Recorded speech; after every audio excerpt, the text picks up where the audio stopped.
ऐसा क्या खास है कि प्रधानमंत्री मुख्यमंत्री सबको आना पड़ रहा है? मेरे परिवार का मैं पहला लड़का हूँ जो राजनीति में है। मजदूर का बेटा और सीधा राजनीति में एंटी, ऐसे ये कैसा हुआ सब कुछ? एक सेकंड, विधायक के चुनाव आप कौन से सन में लड़े थे? प्रियंका गांधी इतना आपको क्यों प्यार करती हैं, इतना आपके प्रति क्यों रहती हैं? यहाँ तक आई, फिर आप गाड़ी में बिठा के उनको एक मंदिर तक ले गए। मैं तो ये कह सकता हूँ कि अपनी किस्मत की बात है कि राजा की नजर किस पे पड़ जाए। हाँ, ये लाइन सही है कि राजा की नजर किस पे पड़ जाए। धीरज गुजर मर सकता है लेकिन गांधी परिवार से प्रियंका गांधी जी से बदल नहीं सकता। तो लोग बता रहे थे प्रियंका गांधी ने बड़ा इमोशनल भाषण दिया कि मेरा भाई है, आपको जिताना है। निर्दलीय लोग कहते हैं कि गहलोत साहब भी खड़ा करते हैं, वसुंधरा भी करती है। राजनीति का, राजस्थान की राजनीति का कुछ नया ही पेच नजर आता है। आपको क्या लगता है कि मोदी जी, योगी जी सब इसी विधानसभा में क्यों आ रहे हैं?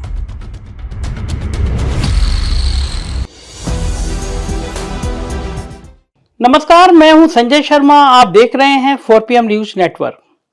हम लोग पढ़ते थे तो एक बड़ी बढ़िया कहावत कही जाती थी कि चमगादड़ों के घर जाओ तो उल्टा लटकना पड़ता है। तो आप अगर चुनाव में किसी नेता का इंटरव्यू करने की सोच रहे हैं तो आपको भी नेताओं की तरह काम करना पड़ता है। रात के आधी रात हो चुकी है। हम एक राजस्थान की एक ऐसी सीट पर आए थे एक नेता का इंटरव्यू करने के लिए जो बहुत हॉट सीट है। कांग्रेस के जिस नेता को हराने के लिए प्रधानमंत्री नरेंद्र मोदी इस विधानसभा में आए, उत्तर प्रदेश के मुख्यमंत्री योगी आदित्यनाथ इस विधानसभा में आए और पूरी भारतीय जनता पार्टी ने अपनी ताकत इस विधानसभा में लगाई। सोचिए, राजस्थान की ऐसी कौन सी कॉन्स्टिट्यूंसी होगी जो भारतीय जनता पार्टी पूरी जान लगा रही है कि एक प्रत्याशी को हरा दें। और वो जान इसलिए लगा रही है क्योंकि यहां जो प्रत्याशी लड़ रहे हैं वो कांग्रेस में पदाधिकारी हैं, प्रियंका गांधी के बहुत करीबी हैं। प्रियंका गांधी आई और फिर ये सीट पूरे देश में एक चर्चा का विषय बन गई। मैं मुलाकात करा रहा हूं धीरज गुजर जी से, आप सब परिचित हैं। तो मैं धीरज जी, बहुत मजेदार सीट है। मैं तो यहाँ पर लोगों से बात कर रहा था, लोगों को बड़ा आनंद आ रहा था कि प्रधानमंत्री नरेंद्र मोदी आए, वो भी आपके लिए हराने की बात कर रहे हैं, योगी आदित्यनाथ आए। ऐसा क्या खास है कि प्रधानमंत्री मुख्यमंत्री सबको आना पड़ रहा है? ये मुझे पता नहीं, पर मुझे एक बात का विश्वास है कि जाजपुर कोटड़ी की जनता का मुझ पर असीम आशीर्वाद और प्रेम है। इसीलिए एक मिल मजदूर का बेटा विधानसभा चुनाव लड़कर एक बार विधायक रहकर लोगों की यहाँ पर सेवा कर चुका और पिछले 5 साल के अंदर जो भारतीय जनता पार्टी का कार्यकाल गया है विधायक का, उस कार्यकाल से जनता इतनी परेशान है कि यहाँ पर भारतीय जनता पार्टी के पांव जम नहीं पा रहे हैं। तो अपनी पार्टी की सीट को बचाने के लिए ताकत बीजेपी लगाएगी, पर इस स्तर तक लगाएगी इसका मुझे अंदाजा नहीं था। लेकिन मुझे ये पता है कि जितना ये ताकत लगाएंगे मेरी विधानसभा के लोग और मजबूती से मेरे साथ खड़े होंगे और उन लोगों के आशीर्वाद से धीरे धीरे विधानसभा में पहुंचेंगे। अच्छा, एक लाइन आपने कभी मिल मजदूर का बेटा, आपके पिताजी राजनीति में नहीं थे?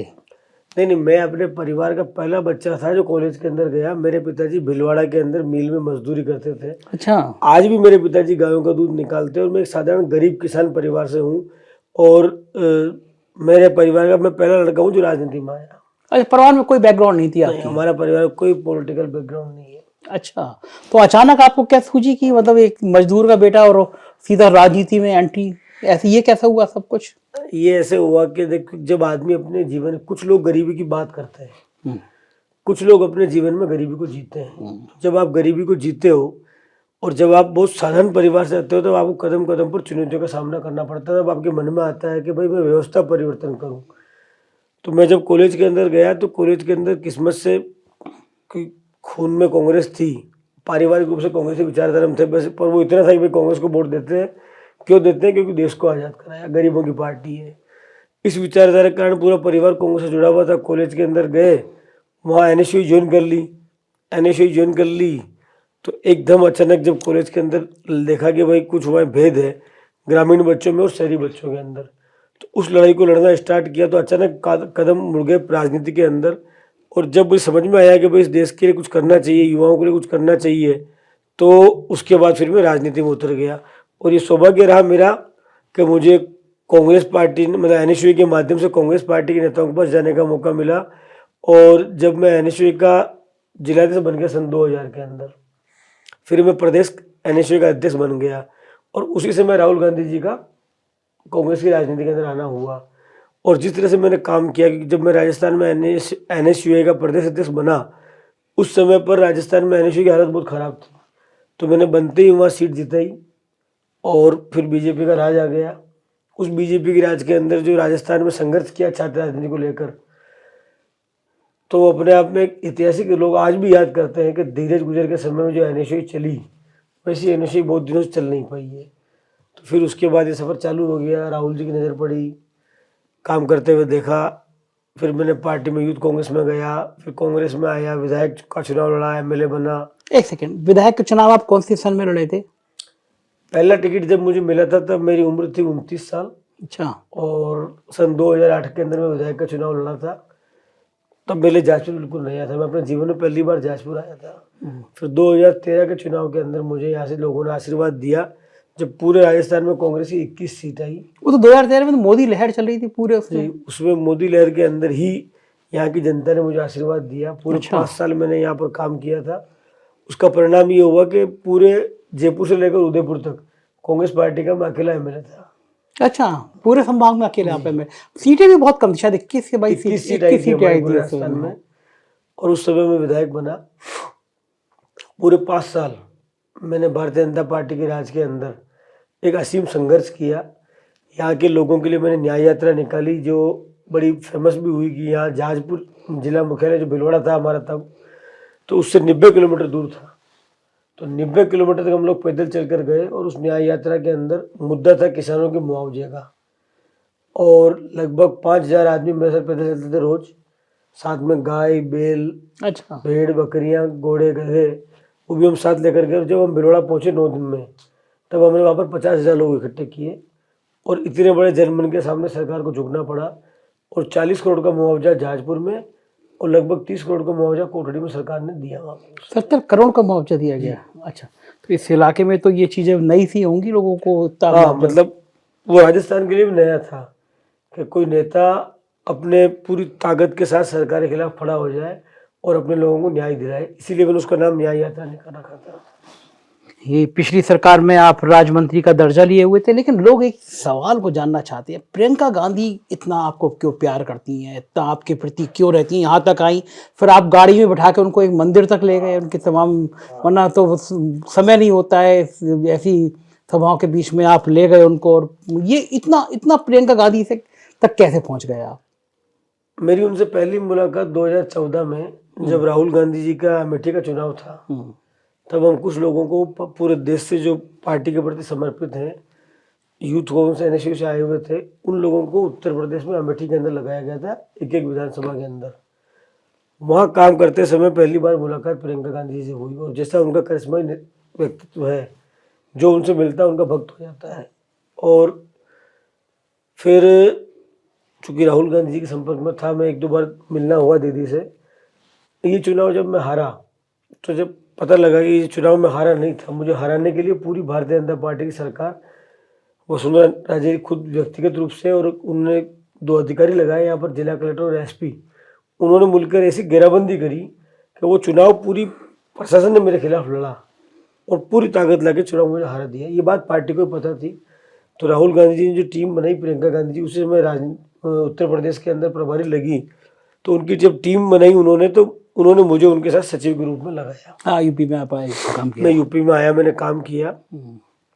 उस समय जो काम करते हुए मैं तो ये कह सकता हूँ कि ये अपनी किस्मत की बात है कि राजा की नज़र किस पे पड़ जाए।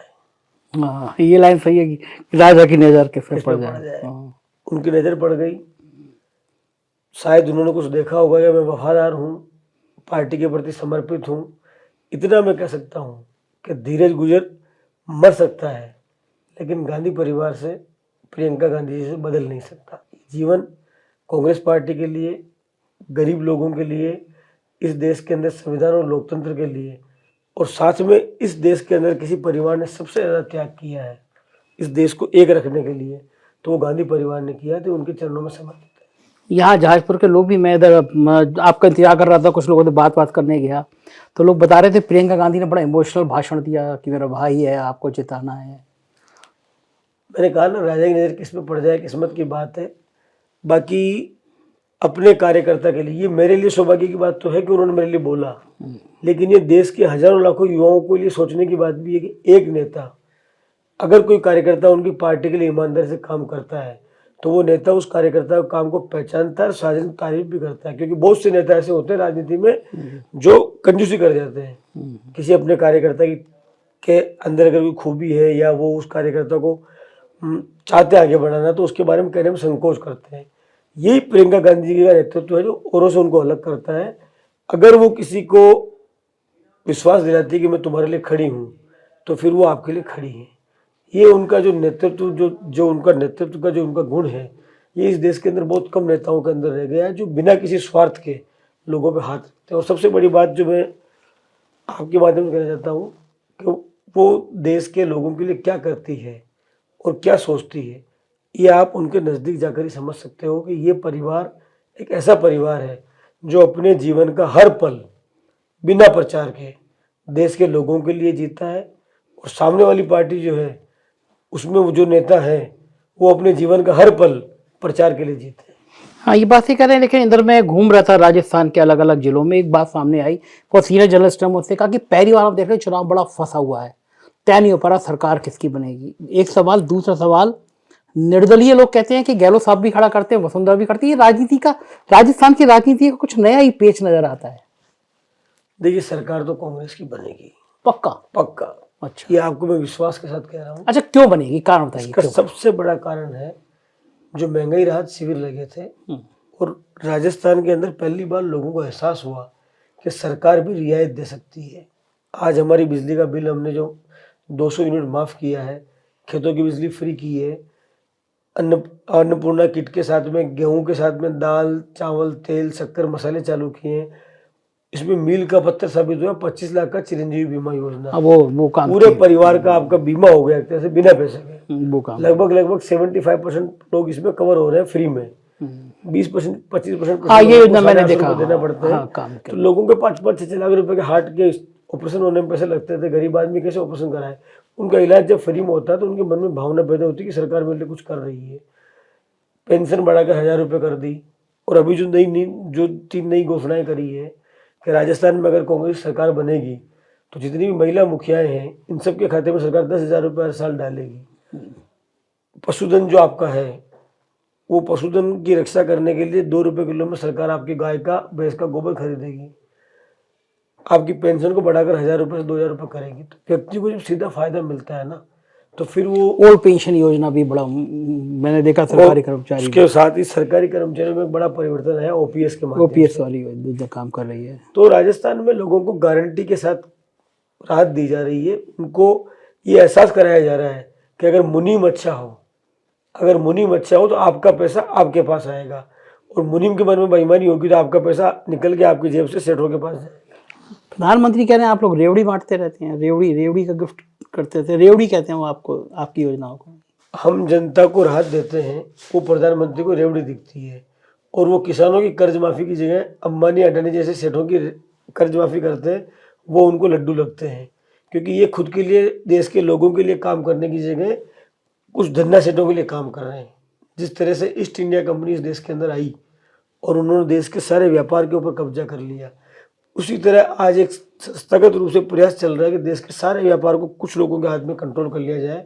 आज ये बात जो बार बार राहुल गांधी जी कहते हैं कि देश का 99% पैसा देश के 1% लोगों के पास है और देश का 1% पैसा देश के 99% लोगों के पास है, ये अपने आप के अंदर जो गरीबी और अमीर की खाई इस देश के अंदर पैदा हो रही है ना, ये हमारे देश के लिए बहुत घातक साबित होगी और इसको बढ़ाने का काम बीजेपी कर रही है। आखिरी सवाल, आपको क्या लगता है कि मोदी जी, योगी जी सब इसी विधानसभा में क्यों आ रहे हैं?